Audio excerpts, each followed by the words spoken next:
The air in the private antechamber hummed with a tension as thick as velvet, scented with rosewater and ambition. Victoria Sterling stood on a dais, a statue of regal perfection in sapphire silk, as her attendants made their final, reverent adjustments. Her golden eyes were fixed on her reflection, but she saw only the woman who stood behind her. Only one person was ever allowed this close, her touch a familiar shield against the crushing weight of expectation.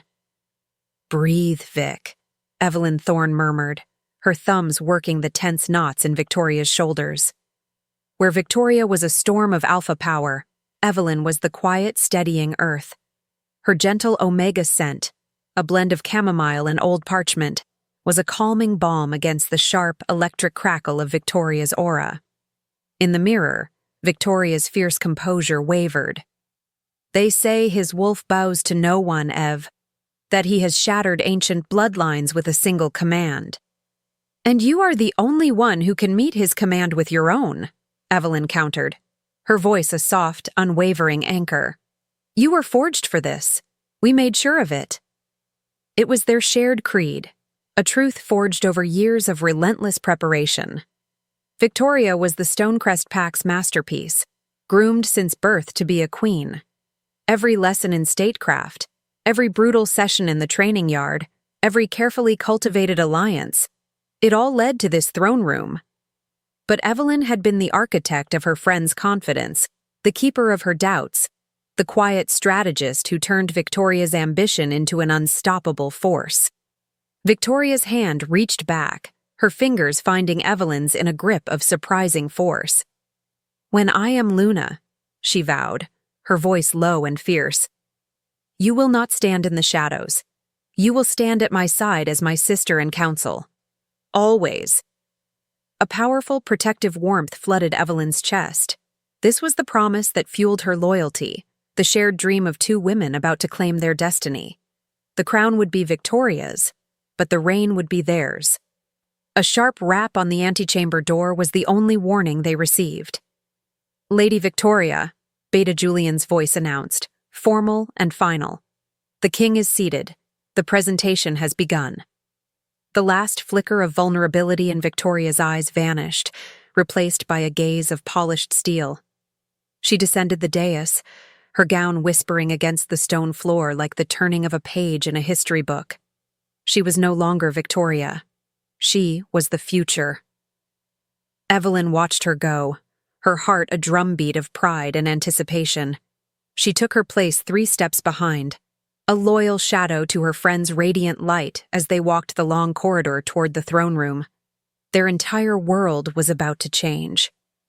But promises are fragile things, easily broken by the weight of a crown.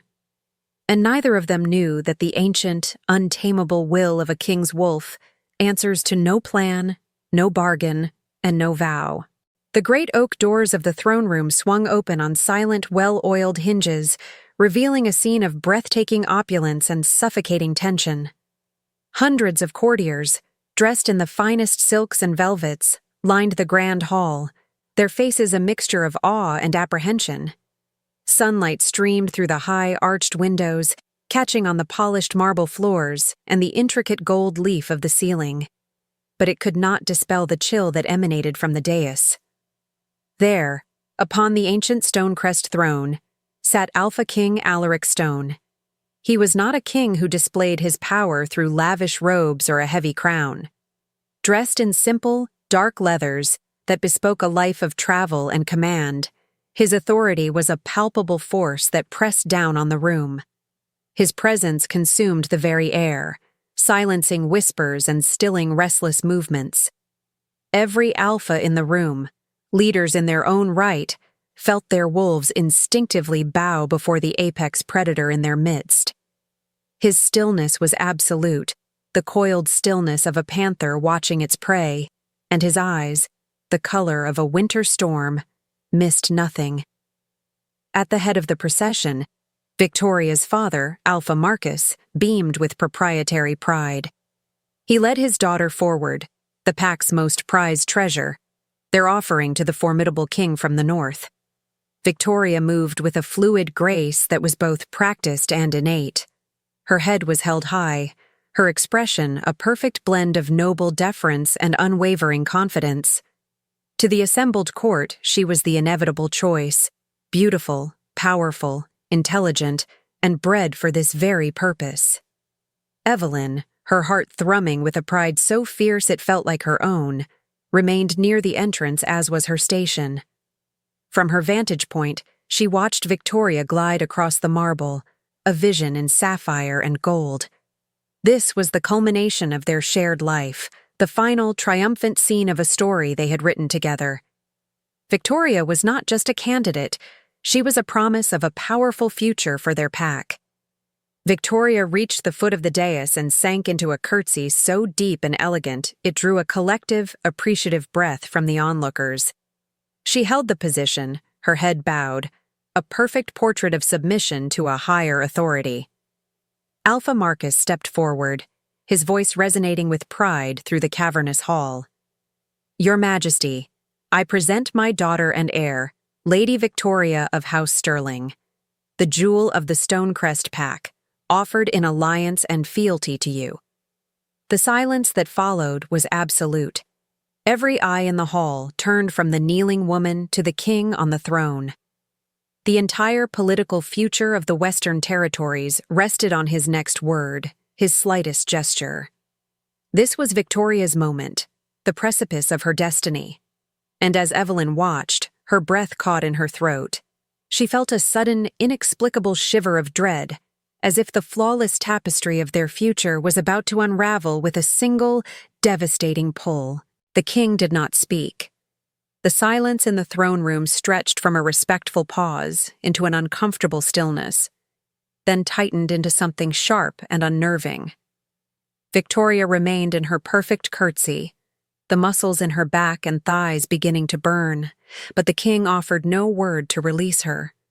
He simply sat, his stormy gaze fixed on a point far above her head, as if she were nothing more than an ornate piece of furniture on the floor before him. A nervous murmur rippled through the court. Alpha Marcus's proud smile began to stiffen at the edges. This was not how the ceremony was supposed to proceed. The dismissal was a calculated insult, a public display of indifference so profound it was more cutting than any spoken rejection. Then, slowly, deliberately, Alaric Stone's head began to turn. His gaze swept past Victoria without a flicker of interest. It moved along the front row of high-born ladies, each a political prize in her own right, dismissing them all with an unnerving finality. His eyes, cold and ancient, continued their relentless scan of the room, passing over alphas and betas, lords and ladies, until they found the back of the hall. And there, they stopped. Evelyn felt his gaze as if it were a physical touch, a jolt of pure energy that shot down her spine and made the air crackle around her.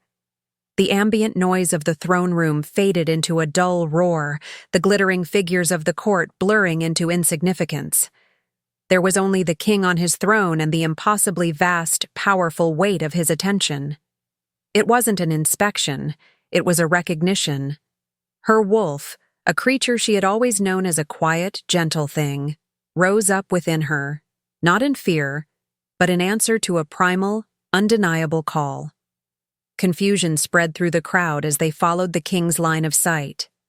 Heads turned, whispers grew louder. Who was she? The Omega handmaiden? The Stirling girl's shadow? Victoria, still kneeling on the cold floor, finally sensed the shift. The court was no longer looking at her. They were looking past her. King Alaric Stone rose from the throne. The movement was fluid and silent, a predator uncoiling. He ignored the kneeling woman at his feet, his storm-gray eyes never leaving Evelyn's. He took a single step down from the dais, then another, his intent now terrifyingly clear. He was not dismissing the suitors. He was choosing his own. Humiliation was a physical sensation, a creeping ice that spread through Victoria's veins, chilling her far more than the marble floor beneath her knees.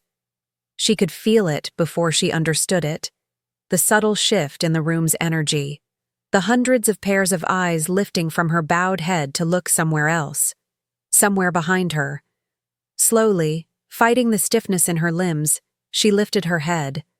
Her father's face was a mask of confusion, his proud smile gone, replaced by a dawning horror. She followed his gaze, followed everyone's gaze, turning her head just enough to see the target of their collective shock. Evelyn. The name was a splinter of glass in her mind. Her Evelyn. Her quiet, loyal shadow, standing near the back of the hall, bathed in the unholy focus of the king's attention. For a heart-stopping moment, disbelief warred with a fury so profound it threatened to choke her. It was a mistake, a misunderstanding. The king was merely surveying his new subjects. Then Alaric Stone moved past her. He didn't spare her a glance. The man whose approval she had spent a lifetime earning walked by her kneeling form as if she were a piece of dust on the floor, his entire being focused on the one person she had trusted above all others. The ice in Victoria's veins turned to fire. Every whispered compliment, every fawning courtier, every promise from her father. It all turned to ash in her mouth. She had been publicly and utterly scorned. The jewel of the Stonecrest pack, discarded in favor of a servant. Her best friend. The bond they shared, the one she had reaffirmed with a vow just minutes before, shattered. The love and loyalty she'd felt curdled into a black, venomous rage. This was not a mistake. This was a betrayal. Evelyn had stolen her moment, her destiny, her entire future.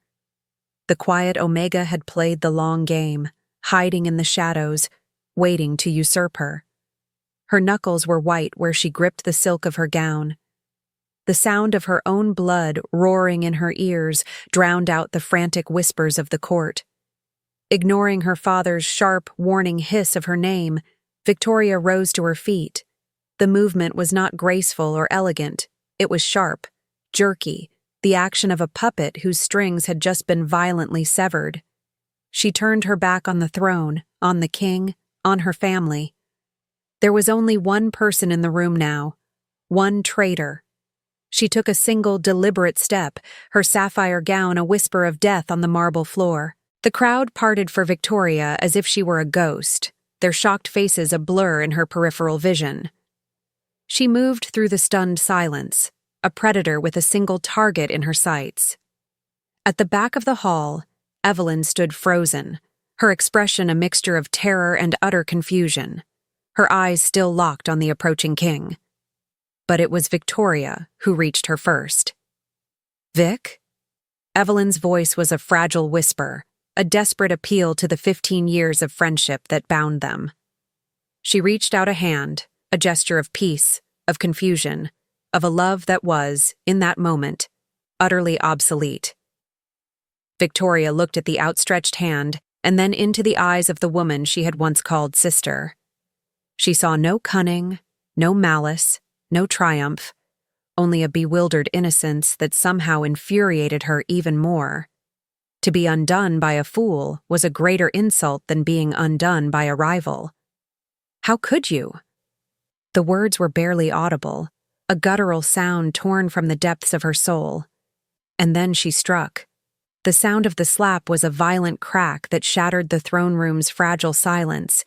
It echoed off the high, vaulted ceilings and marble walls, a sound so shocking and brutal that several courtiers flinched as if they themselves had been struck. Evelyn's head snapped to the side from the force of the blow. A constellation of white-hot stars exploded behind her eyes, and the sharp metallic taste of blood filled her mouth where her teeth had cut the inside of her lip. The sting on her cheek was immediate and searing, a brand of shame and betrayal. She staggered back a step, her hand flying to her face, her mind reeling in a disbelieving haze. For a long, terrible moment, no one moved. No one breathed. The entire court was frozen, a tableau of horrified disbelief. The act was unthinkable. A high-born alpha striking an omega, a lady of the court committing an act of base violence. And worse, a subject committing this act directly in the path of her king. A flagrant and unforgivable display of defiance against his unspoken will. The slap had been more than an attack on Evelyn. It was a challenge to the king himself. In the ringing silence that followed, a new energy began to coalesce around the dais. The oppressive cold that had emanated from Alaric Stone began to burn, the air itself growing heavy and charged, crackling with a fury that was about to be unleashed. The echo of the slap faded, leaving a silence so profound it felt like a physical weight. But a new force was rising to fill the void. A terrifying, unrestrained power flowing from the throne. King Alaric Stone moved, and the entire court flinched as one. He did not rush. Each step down from the dais was deliberate, heavy, the sound of his boots on the marble like the tolling of a funeral bell. He walked past Victoria, his shoulder nearly brushing hers. Yet he offered her no more acknowledgement than he would a stone pillar. Her act of defiance, her very existence, had been erased from his world. All that mattered was at the end of his path. He stopped before Evelyn. She was still trembling, her hand pressed to her flaming cheek, her eyes wide with shock and pain. He was a mountain of a man, his shadow engulfing her, and for a terrifying second, she thought his rage was meant for her too.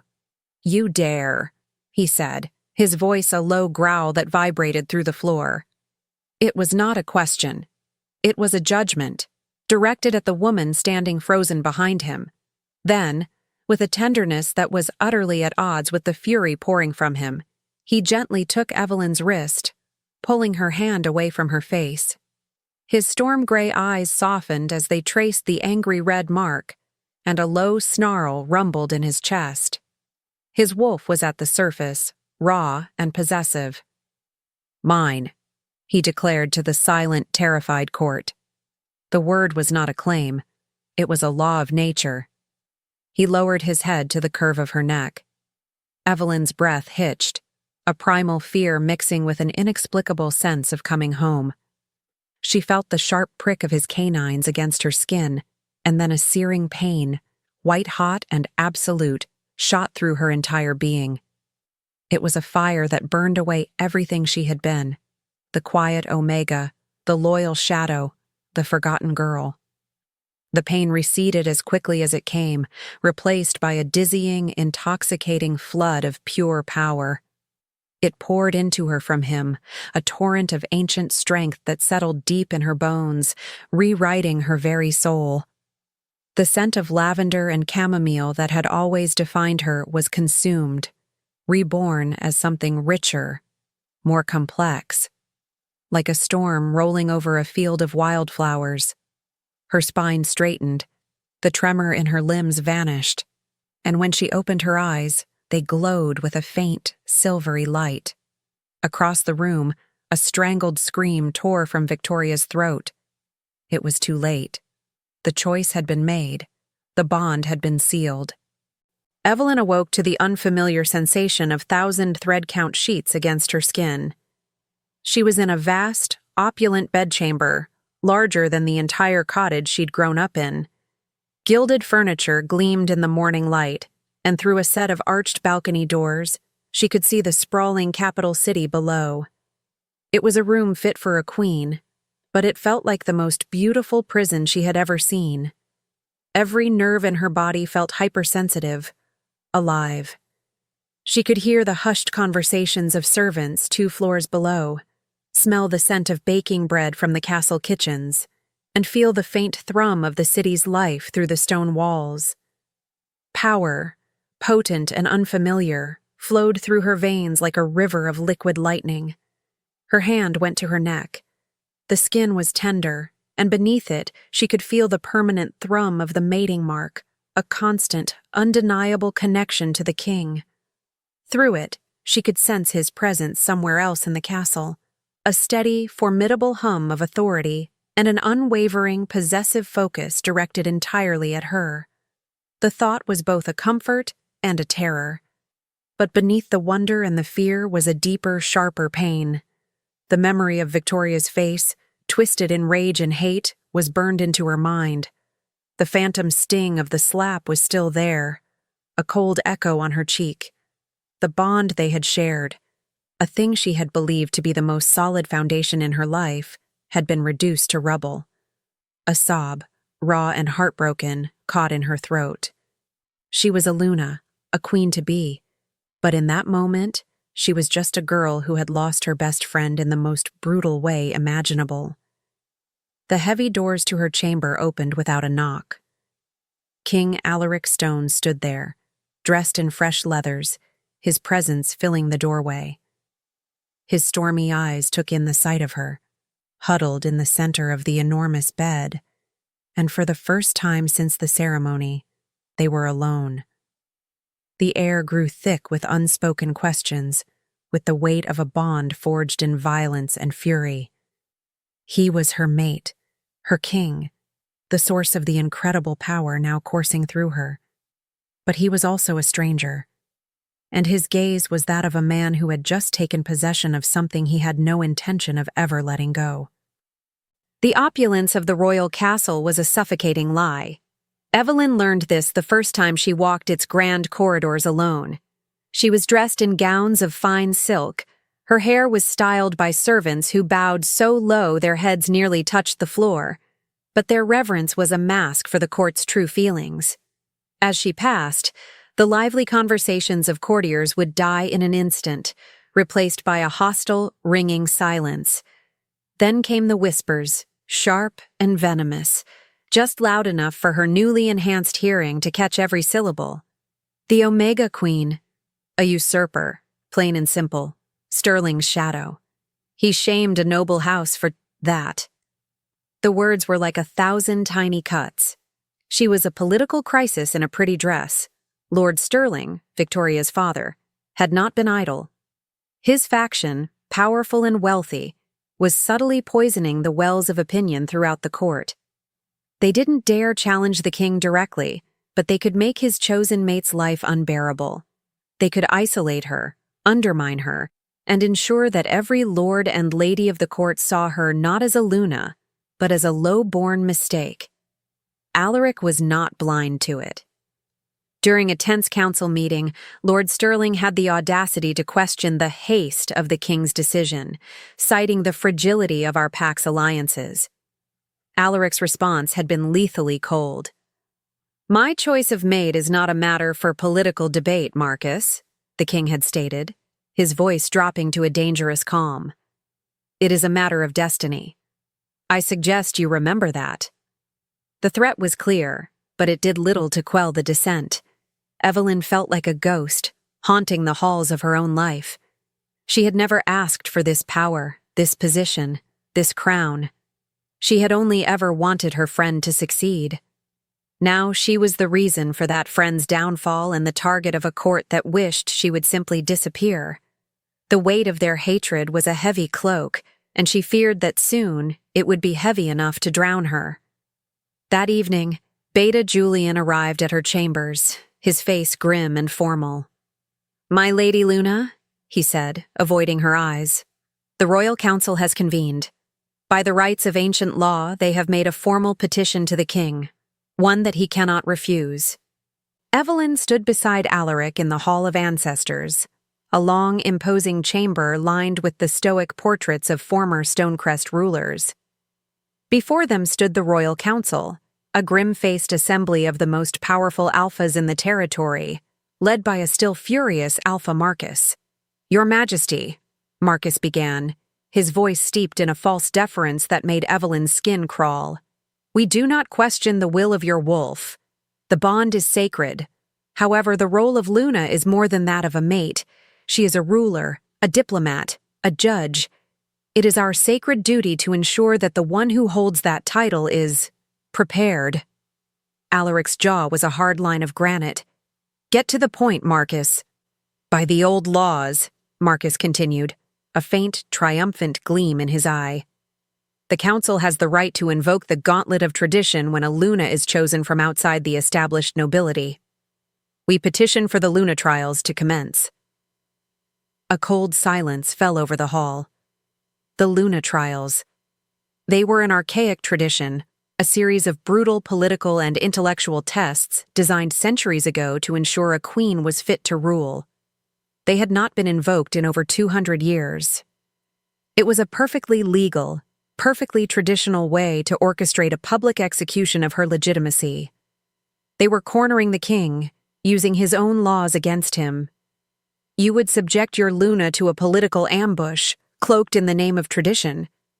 Alaric's voice was dangerously low, the predator's growl just beneath the surface. We would give her the opportunity to prove her worthiness to the people, another lord interjected smoothly. To silence the whispers and solidify her claim through her own merit. Surely you would not deny her that chance. It was a perfect trap. If Alaric refused, he would appear to be a tyrant protecting a weak and unworthy mate, confirming every rumor. If he accepted, he would be throwing Evelyn into a viper's pit with enemies judging her every move. All eyes turned to Evelyn. She felt the weight of their judgment, their smug certainty that she would crumble. A spark of defiance, hot and sharp, ignited in her chest. They thought she was a weak, timid Omega. They thought she would hide behind her king. She took a step forward, her voice clear and steady in the tense silence. I accept the council's petition, she said, meeting Alpha Marcus's shocked gaze without flinching. Let the trials begin. That night, the reality of her defiant proclamation crashed down on Evelyn. She stood on the balcony of her chambers, the cool night air doing little to calm the frantic beating of her heart. She had challenged the most powerful men in the kingdom, and now she had to face them, alone. The fear was a cold, coiling thing in the pit of her stomach. Regret is a luxury we cannot afford. Alaric's voice came from the darkness behind her. He stepped out onto the balcony, his presence a solid wall of warmth and power at her back. They expect you to fail, he stated, not unkindly. They have designed this to break you. We will not give them the satisfaction. She turned to face him, the moonlight catching the silver in her eyes. How? I don't know their laws, their politics. I served in the kitchens and the libraries. Victoria was the one who... Her voice broke on her friend's name. You are not Victoria, he said, his tone leaving no room for argument. You have a mind she could never possess. She was taught to see the world from the top down. You have seen it from the bottom up. That is a weapon they will never anticipate. He led her back inside, not to the lavish bed, but to a large table where maps, scrolls, and books had been laid out. Their training began that night. It was not a training of swords or daggers, but of the mind. He was a ruthless, demanding teacher. He presented her with historical border disputes, ancient treaties, and complex trade negotiations, forcing her to analyze, strategize, and command. For hours, they worked. He pushed her, challenged every assumption, and dissected every flaw in her logic. Yet, for the first time, she felt a flicker of something other than fear. A partnership. He wasn't just training a subject, he was forging a queen. He saw a strength in her that she had never seen in herself. As dawn approached, he unrolled one final scroll. It detailed a bitter feud between two lesser packs over a barren strip of land. The first trial is a test of wisdom and diplomacy, he said, his stormy eyes intense. They will give you an impossible problem and expect a conventional answer. Do not give them one. He placed his hand over hers on the table, and the power of their bond surged between them, a current of shared purpose. They see an Omega. Let them. Then show them the mind of a wolf they never knew existed. The great hall had been transformed. Where feasts and balls were held, there now stood a long, dark wood table, behind which the royal council sat like a panel of executioners. The air was cold and still, heavy with the weight of judgment.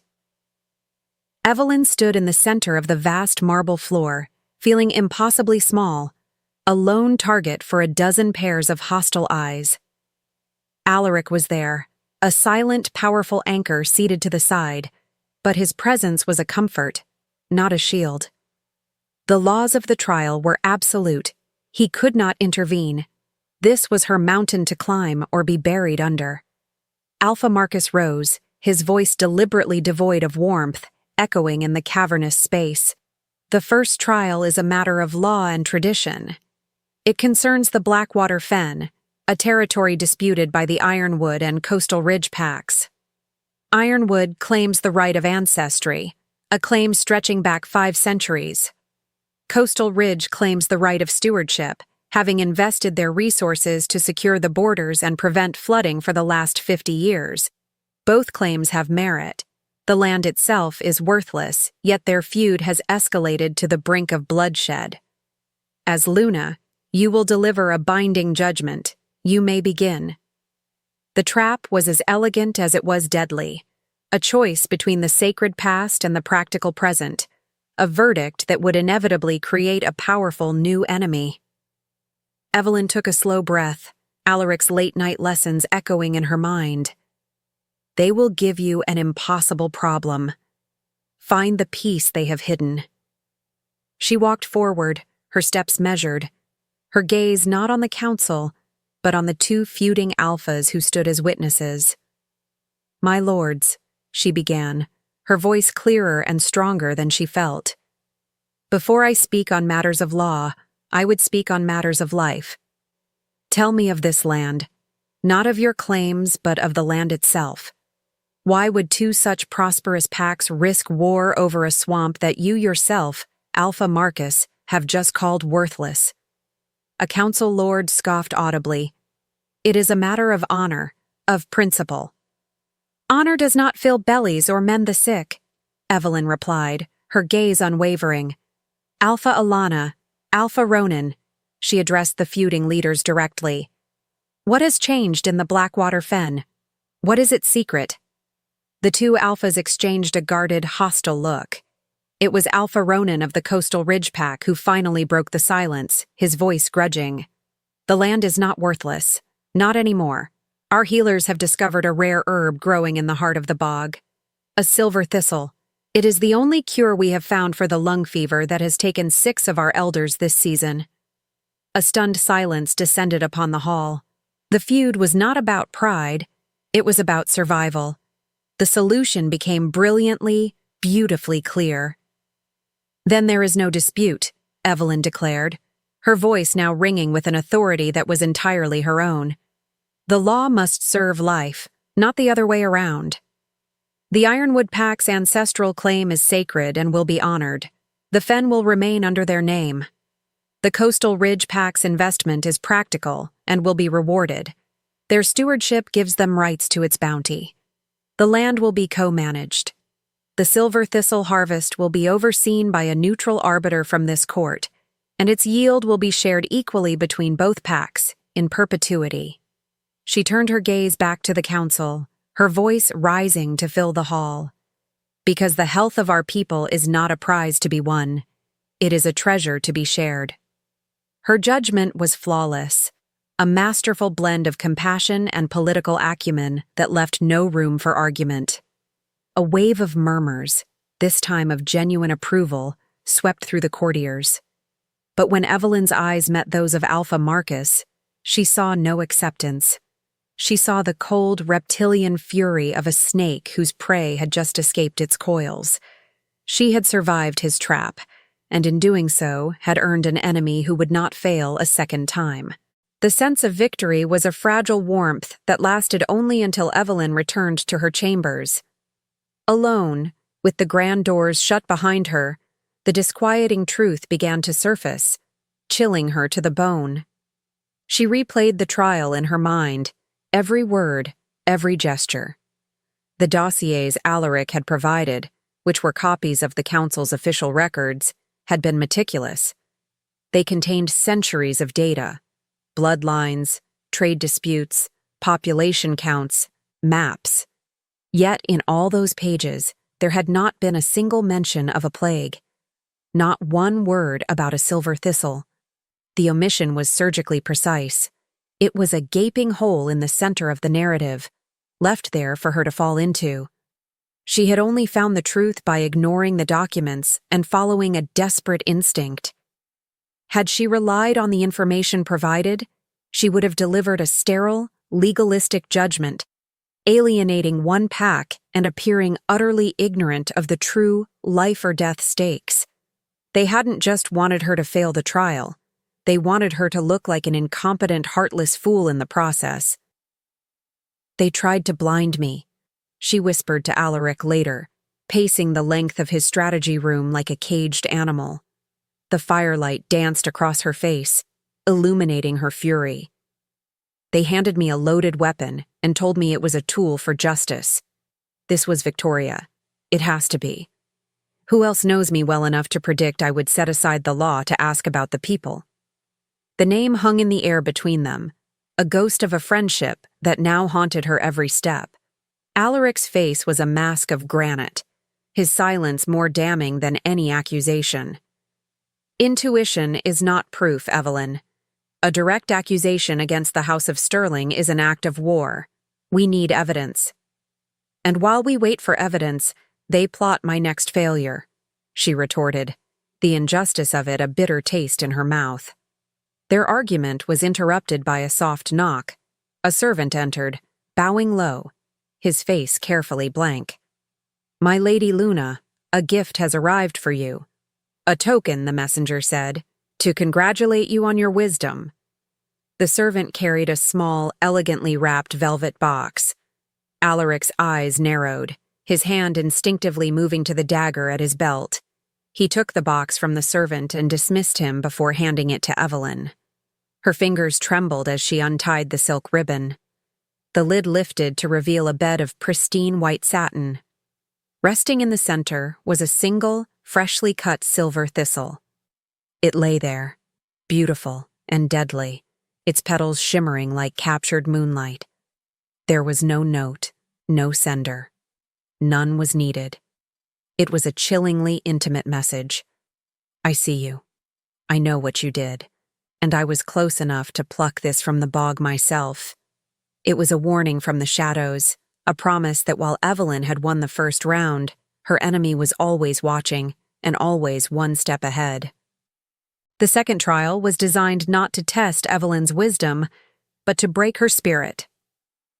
The council convened with a somber gravity, the air thick with manufactured righteousness.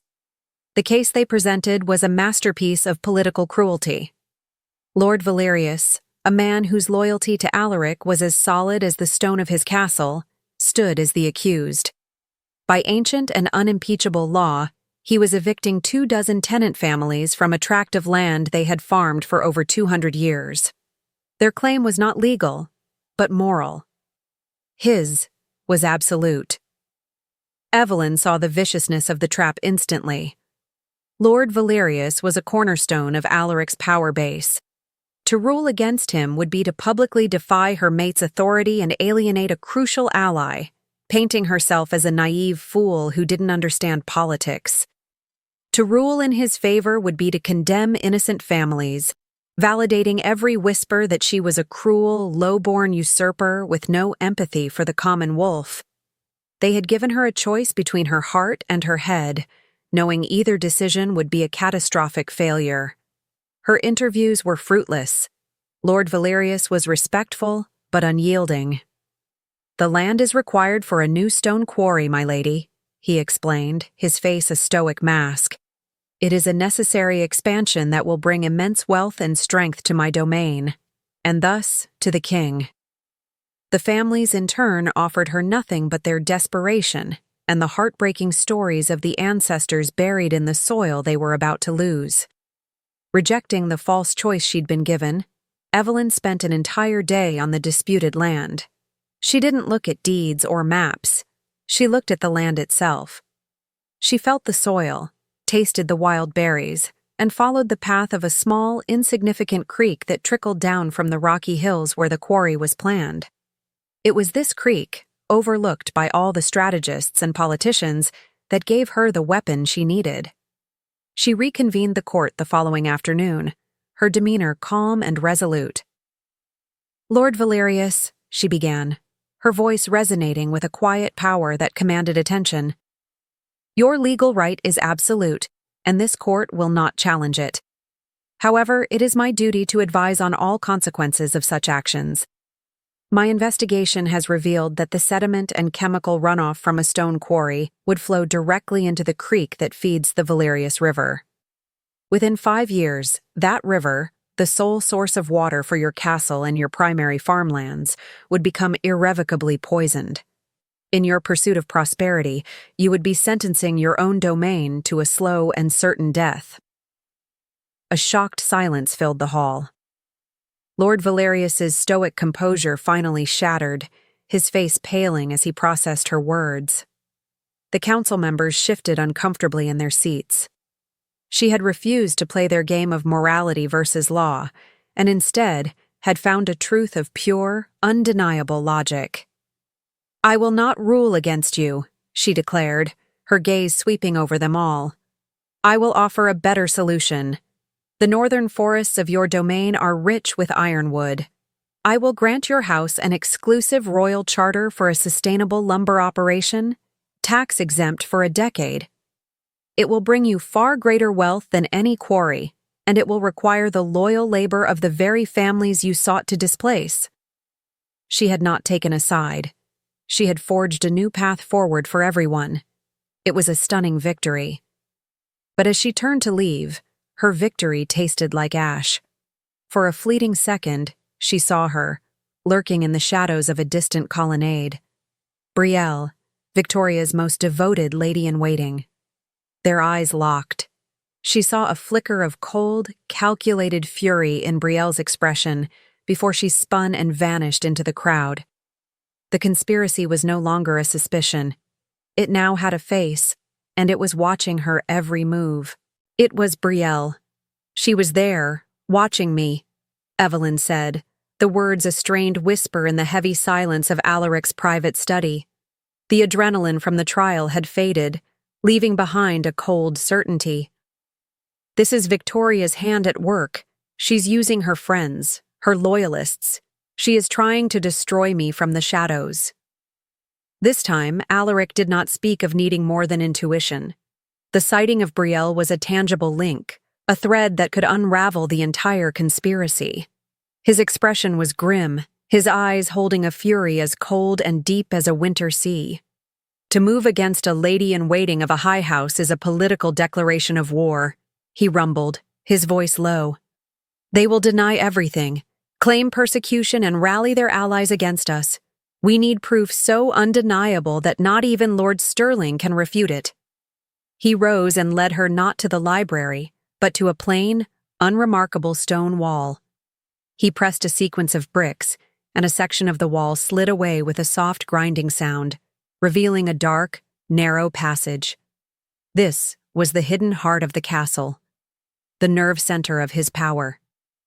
The small room at the end was stark and functional, containing only a large map table and a man who seemed to be made of shadows himself. He was the king's spy master, a quiet, unassuming beta whose eyes held the secrets of 100 noble houses. Here, in this secret chamber, Evelyn was no longer a student. She was a partner in a shadow war. "Lady Brielle is a zealot," the spy master reported, his voice a dry rustle of parchment. "Her loyalty to Lady Victoria is absolute. She will never break. However, their circle is not without its weaknesses." He pointed to a name on a diagram of the Stirling allies. "Lord Tristan. His ambition is exceeded only by his debts. The Stirling family owns his loyalty, but he serves himself first. He is our vulnerability." A plan formed between the three of them, a cold, intricate web of deception. The final trial, a grand war simulation, would be their stage. The spy master would orchestrate a leak, feeding a piece of exquisitely crafted false intelligence to a source known to be in Tristan's confidence. The document would detail a catastrophic secret weakness in Evelyn's forces for the simulation, a guaranteed, humiliating victory for her opponents. If Tristan took the bait and passed the information along, he would be leading the entire conspiracy into a perfectly laid trap. Evelyn felt a shiver run down her spine that had nothing to do with the cold stone walls. She was no longer just defending herself. She was actively hunting her enemies. She and Alaric bent over the maps, their heads close together in the candlelight, refining the strategy. The bond between them crackled with a new intensity, a shared purpose that was as intimate as any touch. They were no longer just fated mates. They were allies, moving their pieces across the board in a deadly, silent dance. Hours later, the spy master slipped back into the room like a phantom. He offered no word, only a single, sharp nod. The bait had been taken. Lord Tristan had made contact. The final trial was now set. It would not just be a test of command, it would be an execution.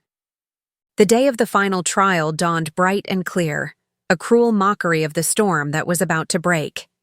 The entire court gathered around the edge of the royal training field, a sprawling green expanse where a massive, raised map table had been built. It was a spectacular sight, a miniature kingdom rendered in painted wood and stone, with banners of silk and carved blocks representing the armies. This was not just a test, it was theater, and the audience was hungry for a dramatic conclusion. Alpha Marcus stood as arbiter, his face a mask of solemn duty that failed to conceal the triumphant glint in his eyes. He announced the scenario, his voice booming across the field. A formidable warband from the lawless eastern wastes has crossed the Black River, launching a surprise invasion. Your objective, my Lady Luna, is to take command of the border legions, repel this existential threat, and secure the kingdom's flank. Your troop dispositions and sealed orders have been provided. A heavy wax-sealed scroll was presented to Evelyn. She took it, her hand as steady as stone, her expression carefully neutral. She could feel hundreds of eyes on her, feel the collective anticipation of her failure. She knew the orders in that scroll were a lie, a script for her own demise, written by her enemies. Her true battlefield was not the painted map before her, but the circle of watching courtiers. The trial began. The enemy commander, a stern council lord with a reputation for aggressive tactics, made his opening moves exactly as their leaked intelligence had predicted he would. Evelyn, playing her part, unrolled her false orders and began to issue commands. With feigned confidence, she directed her main legion to reinforce the central crossing, a strategically pointless move that left her southern flank dangerously thin and exposed. Across the field, she saw it. A flicker of a smile on Lord Tristan's face. A subtle, triumphant nod exchanged with one of Alpha Marcus's senior aides. They had her. The foolish Omega was walking right into their masterfully laid snare. The enemy commander, with a theatrical display of brilliant opportunism, immediately wheeled his strongest forces south to crush her undefended flank. The court let out a collective gasp. It was over. A catastrophic blunder. It was in that precise moment, with the trap sprung and her enemies already savoring their victory, that Evelyn's voice rang out, cutting through the tension like a blade. Unveil the western garrison, execute a full flanking maneuver, and collapse the enemy's rear. A stunned, confused silence gripped the field. On Evelyn's command, one of Alaric's loyal officers strode to the map table and swept away a large section of painted forest, revealing what lay beneath. A second, hidden army. A reserve force that had been a state secret, its existence known only to the king. This hidden legion now surged forward on the map, slamming into the exposed rear of the enemy army, which was now caught between this new threat and Evelyn's main force. The brilliant charge had become a suicidal overextension. The trap had snapped shut, but on the ones who had set it. The simulation was a rout. The council was dumbstruck. Evelyn let the false orders slip from her fingers onto the table. She raised her head, her gaze sweeping past the chaos on the map to land directly on Lord Tristan and Alpha Marcus, pinning them where they stood. It appears my private intelligence was far more reliable than the orders provided to me by this council, she said, her voice dangerously calm, yet carrying to every corner of the silent field. One is forced to wonder how such a catastrophic intelligence failure could have possibly occurred. The accusation was as clear and as sharp as a drawn sword. There was no hiding, no escape. The traitors were exposed. The silence on the training field was a weapon in itself. Every courtier, every soldier, every lord stood frozen, the gears of their minds grinding to comprehend the magnitude of what had just happened. They had come expecting to witness a public humiliation. Instead, they had become witnesses to an execution of political genius. Lord Tristan's face was the color of ash, his smug confidence having evaporated into pure, unadulterated terror. Alpha Marcus's expression was a terrifying mask of controlled fury, his knuckles white where he gripped the edge of the map table, the only thing holding him upright. He had been outmaneuvered, exposed, and made a fool of on a stage of his own making. Evelyn did not relent. She let the weight of her accusations settle, letting the court process its implications. Then she walked slowly around the table, her gaze sweeping over the council lords who had so eagerly anticipated her downfall. The final trial was a test of command in the face of an existential threat, she said, her voice carrying with chilling clarity. And I have learned that the most dangerous threats do not always come from beyond our borders. She stopped directly in front of Lord Tristan, whose eyes were wide with panic. To lead, one must have accurate intelligence. To command, one must trust their advisors. This council provided me with false orders, designed to lead my forces into a catastrophic defeat. They fed my opponent a strategy predicated on a weakness that they themselves had manufactured. This was not a test. It was an attempted assassination of my authority, and by extension, the authority of the king. She let her gaze drift to Alpha Marcus, an act of high treason. That was the final blow. The word, spoken aloud, shattered the last vestiges of the council's composure. Several lords visibly recoiled, distancing themselves from Marcus and Tristan as if they were infected with a plague. The conspiracy, once a web of whispers in shadowy halls, had been dragged into the glaring light of day. It was then that Alaric rose from his seat. He had remained a silent observer throughout, allowing Evelyn to command the stage.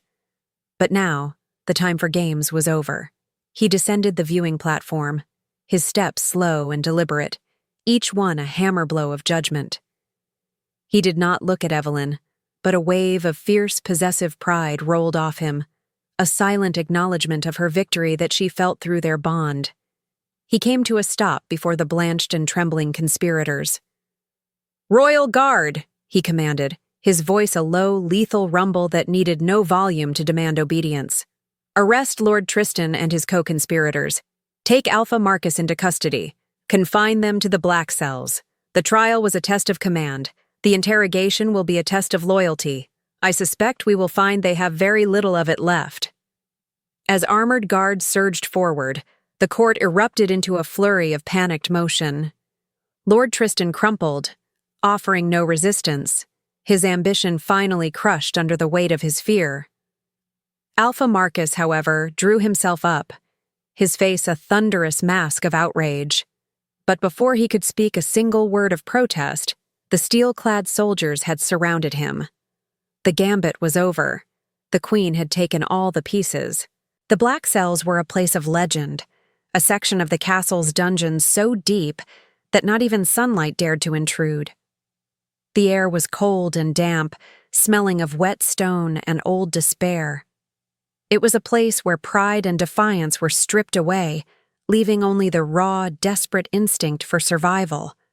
It was here that Lord Tristan was brought, not to a cell, but to a stark, windowless interrogation chamber lit by a single flickering torch. Alaric was already there, a formidable silhouette against the wavering light.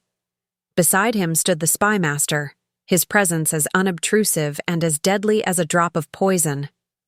Tristan's initial blustering lasted less than a minute. The arrogant lord who had smirked on the training field was gone, replaced by a terrified man who could clearly see the hangman's noose dangling just above his head. He had bet everything on the power of the sterling name to protect him, and he had lost spectacularly. "Your friends have abandoned you, my lord," Alaric began, his voice deceptively calm. He circled the table where Tristan sat, a predator studying his prey. "Alpha Marcus is in the next cell. singing a song of his own innocence. He claims you were the mastermind, a rogue agent whose ambition outstripped his sense. He will sacrifice you to save himself. The House of Stirling will deny ever knowing your name. You are utterly, completely alone." "That's a lie," Tristan stammered, his eyes darting between the king and the silent spymaster. "Is it?" the spymaster interjected, his voice a dry rustle. "My agents have already confirmed that Lord Stirling has sealed his records and is preparing a statement condemning a vicious plot by a desperate young lord. That would be you." The last of Tristan's resolve crumbled. He saw the truth in their cold, unforgiving eyes. He was a pawn, and his role in the game was over. All that was left was the consequence. "What do you want from me?" he whispered, his voice cracking. "Everything," Alaric said, stopping directly in front of him. "I want every name, every secret meeting, every promise that was made. Your life is a thread hanging by a spider's silk, Tristan. Your only hope of survival is to give me the loom." The confession, when it came, was a torrent of desperate, self-serving information. Tristan recounted months of secret meetings, of coded messages, of a conspiracy fueled by the Stirling family's bottomless pride and their rage at being publicly slighted. He detailed how Alpha Marcus had used his position on the council to orchestrate the trials, how he had personally doctored the reports for the first two, and how he had helped plan the final, disastrous simulation. He gave them everything, a desperate, pathetic attempt to trade betrayal for his own life. "But it wasn't Marcus's plan," he finally choked out, tears of fear and humiliation streaming down his face. He was a willing participant, but he was not the architect. None of this would have happened without her. Alaric leaned in, his shadow swallowing Tristan whole. "Say the name." Tristan shuddered, a final, ragged sob escaping his lips. It was Lady Victoria. It was always her. The Stirling manse was a fortress of wealth and influence within the castle walls, a testament to a family that had stood second only to the throne for generations. Its halls were adorned with priceless tapestries and polished silver, its air scented with expensive perfumes and an unshakable sense of entitlement. It was into this bastion of aristocratic pride that the royal guard marched, their steel boots echoing on the marble floors, with a sound that signaled the end of an era. They were led by Beta Julian, his face grim and set, carrying the full authority of the king's justice. He did not request an audience. He commanded it. They found Victoria in the Grand Solar, taking tea with her ladies-in-waiting, including a pale and terrified Brielle. She was dressed in a gown of emerald green, a picture of unconcerned elegance. When Julian and his guards entered, she did not look surprised. She looked bored, as if their intrusion were a tedious but expected interruption. She set her teacup down with a soft, deliberate click. "Beta Julian," she said, her voice dripping with condescending poise. "To what do we owe this rather dramatic and unannounced visit? If you've come for my father, he is currently indisposed." "I have not come for your father, my lady," Julian replied, his voice flat and formal. He unrolled a scroll, the king's seal gleaming in the light from the tall windows. "Victoria of House Stirling, by order of His Majesty, King Alaric Stone, you are under arrest for high treason, conspiracy against the Luna, and sedition against the crown." A collective gasp went through the room. Brielle looked as though she might faint, but Victoria's expression did not change. A slow, cold smile touched her lips. "Treason? A rather strong word for correcting a king's foolish mistake.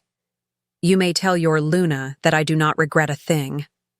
She rose to her feet with a languid grace, extending her hands as if expecting fine gloves, not iron manacles.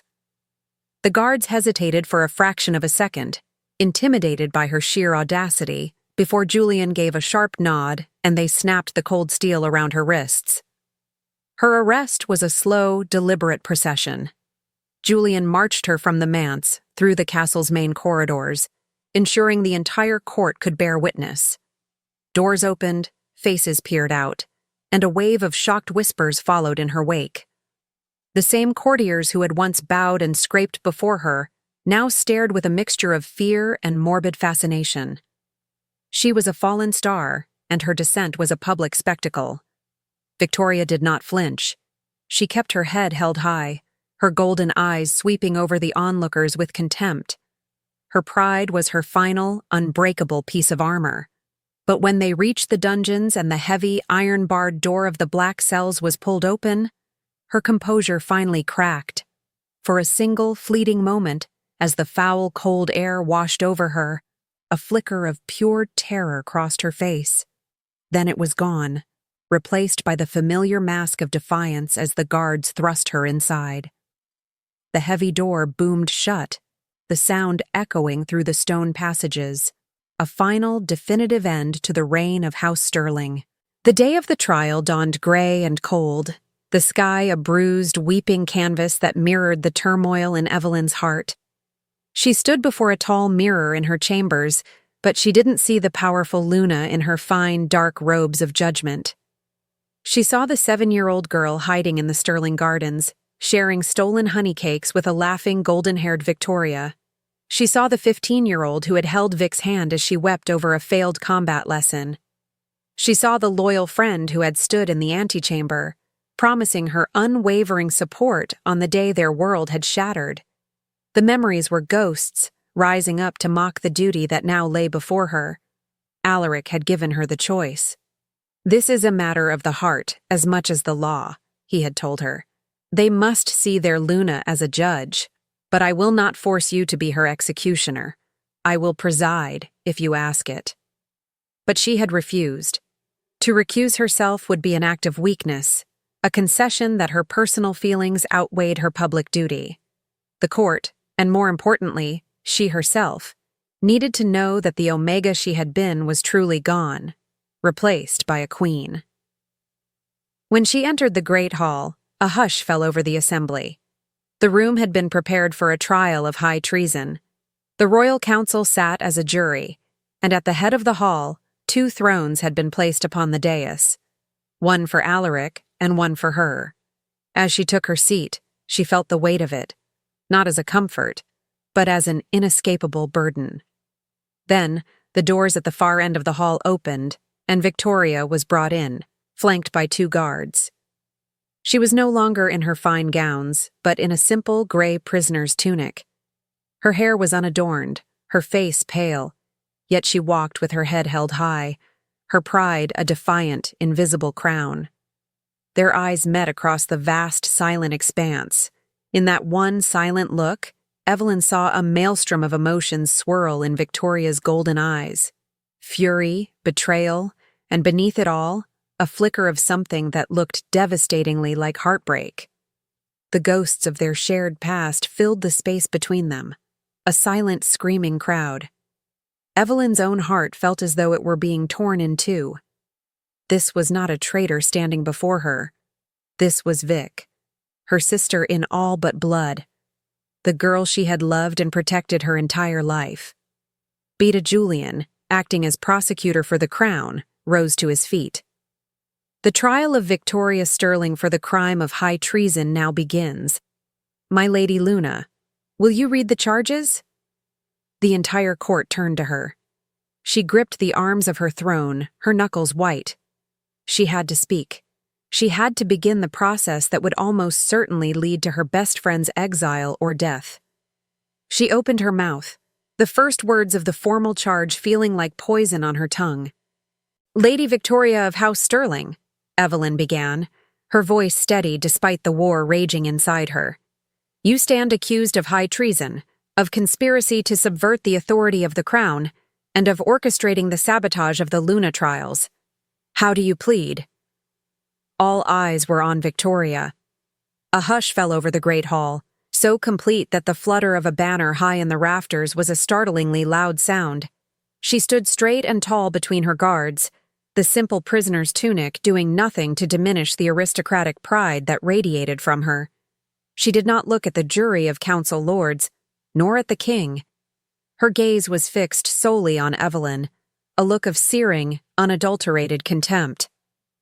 "I plead not guilty," she said, her voice clear and ringing, entirely devoid of fear. "For one cannot be guilty of treason when one's only crime was acting in the best interests of the kingdom." A shocked murmur rippled through the court. This was not the plea of a remorseful conspirator begging for mercy. This was a challenge. Beta Julian began to present the evidence. He called Lord Tristan, who, in a pathetic and broken state, recounted every detail of the plot. He presented the spymaster's reports, detailing the flow of sterling money to the other conspirators. The evidence was a mountain, a crushing, irrefutable weight of guilt. Through it all, Victoria remained impassive, her expression bored, as if listening to a particularly tedious history lesson. When the prosecution rested, it was her turn to speak. She dismissed the notion of having a defender speak for her with a wave of her hand. She would defend herself. She took a step forward, her shackled hands clasped before her.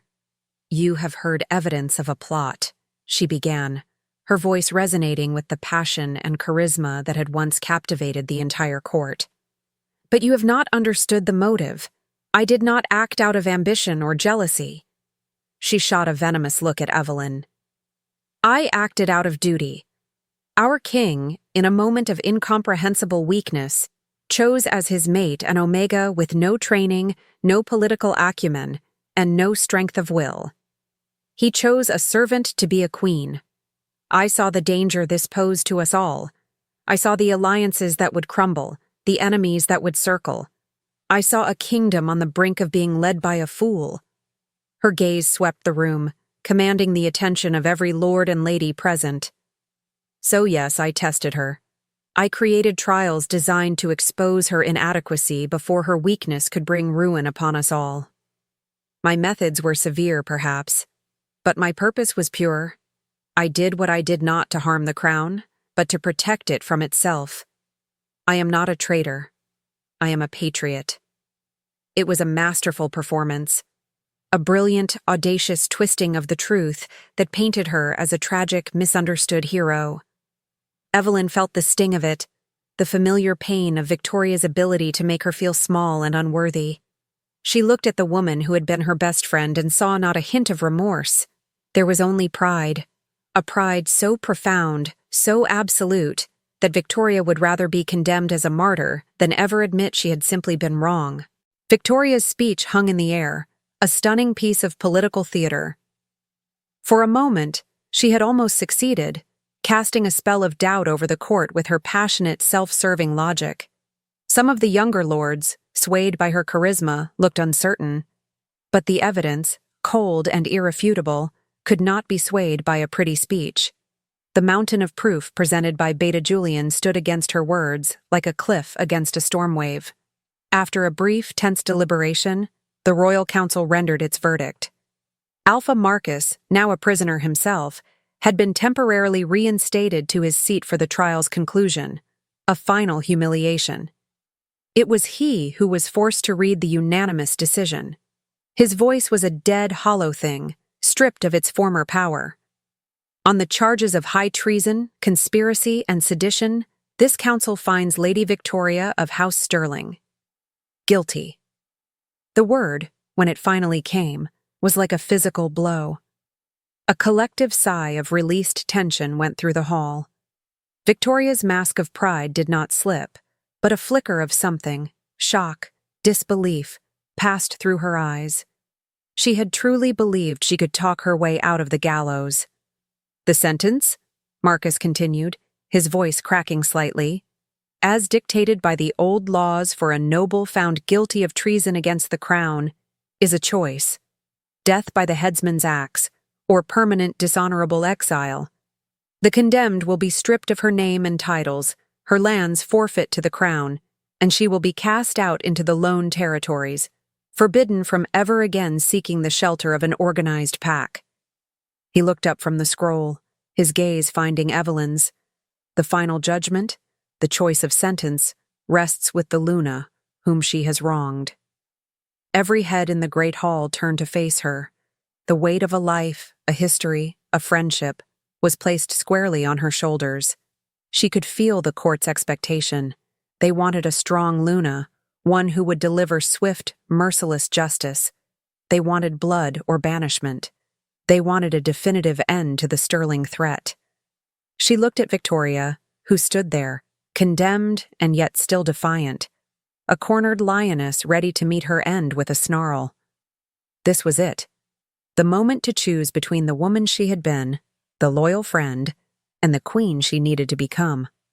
The silence stretched, thin and taut, as the entire kingdom waited for their Luna to pass sentence.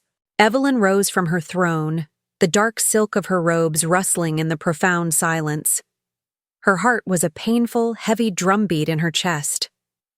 She looked not at the council, nor at the expectant court, but directly at Victoria. The ghosts of their shared past stood between them, of whispered secrets and shared dreams, of a bond she had once thought was unbreakable. Now, all that was left was this ugly, bitter end. "The law is clear," Evelyn began, her voice resonating with a strength she did not feel. "The council's verdict is just. Your crimes are severe. You endangered this kingdom and betrayed its trust for the sake of your own pride." Victoria lifted her chin, a silent, defiant gesture. She was ready to receive her sentence, to become the martyr she had painted herself as. "The traditional punishments are death or exile," Evelyn continued, her voice softening slightly. "To destroy a life, or to cast it out into the wilderness to be wasted. Both are endings. Both are a waste." A confused murmur spread through the hall. This was not the speech of a vengeful queen. "You spoke of duty, of patriotism," Evelyn said, her gaze boring into Victoria's. "You claimed your skills and intelligence were meant to serve this kingdom. Very well. You will be given the chance to prove it. I reject the traditional sentences." The court erupted in shocked whispers. Alaric, on the throne beside her, did not move, but she felt a wave of surprise and fierce pride from him through their bond. "I sentence you, Victoria Sterling, to 5 years of restorative service to the crown," Evelyn declared, her voice ringing with absolute authority. "You will be stripped of your titles and lands for the duration of this sentence. You will be assigned to the newly formed diplomatic corps. You will travel to the smaller, disenfranchised pacts on the borderlands, the very people your politics have always ignored. You will use your brilliant mind and your political training not to conspire in the shadows, but to build bridges in the light.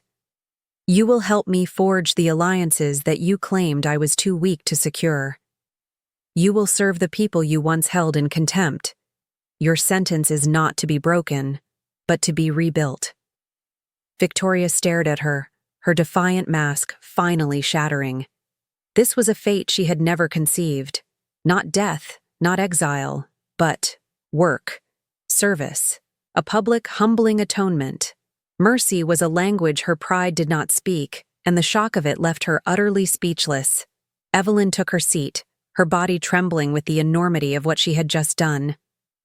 "This is my judgment," she said to the stunned and silent court. "In my kingdom, we will not waste talent, even when it is misguided. We will mend what is broken. Let it be recorded." Evelyn's verdict sent shockwaves through the Pack territories. It was a stunning, unprecedented act of governance. Where her enemies had expected weakness, she had shown a revolutionary kind of strength, the strength to build rather than to break. Her reputation, forged in the fire of the trials and sealed by this act of mercy, soared. The whispers of the Omega Queen died, replaced by awed conversations about the wise Luna. She had more political capital than she could have ever imagined, and she intended to use every ounce of it. 2 weeks after the trial, she convened the first ever Grand Council, inviting not just the High Lords, but the alphas of every minor pack from across the territories. They gathered in the Great Hall, a nervous and disparate group, many of whom had never set foot in the royal castle. Standing beside Alaric, Evelyn laid out her vision. "For too long our strength has been fractured," she declared, her voice filled with a passion that captivated the assembly. "We have been a collection of rival territories, defined by our borders and our bloodlines. We hoard resources, we nurse ancient grudges, and we value the name of our pack more than the strength of our people. This is the weakness our enemies seek to exploit. This is the tradition that will be our downfall. She proposed a radical new order, the Western Reach Coalition.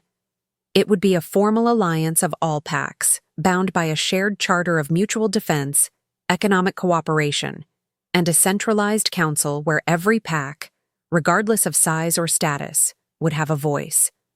Advancement would be based not on birthright, but on merit. Leadership would be earned, not inherited. It was a revolution. And it was the former dissidents, the very lords who had supported Victoria's conspiracy, who were the first to stand and pledge their loyalty. Humbled by Evelyn's victory and shamed by their own short-sightedness, they saw in her vision a chance for their own redemption. Lord Valerius was the first, his voice booming with newfound conviction, followed by others. One by one, the Alphas rose to their feet, a wave of unity and hope spreading through the hall. Meanwhile, 100 leagues away, Victoria began her sentence. Stripped of her silks and jewels, dressed in the simple, functional leathers of a royal envoy, she rode into her first impoverished border settlement. The people were wary, their Alpha openly hostile. This was her new reality. No deference, no privilege, only problems to be solved and trust to be earned. For the first time in her life, she was completely and utterly alone, with nothing but her own mind to rely on. The mending of her kingdom had begun. Now, the mending of her soul was her own trial to face. 6 months passed. The Western Reach Coalition was no longer a dream. It was a thriving reality. Under Evelyn's guidance, trade flourished, old disputes were mediated, and a new sense of shared identity began to take root. The kingdom was stronger and more unified than it had been in centuries. Evelyn traveled to the northern border to inspect the progress of a new joint territory irrigation project.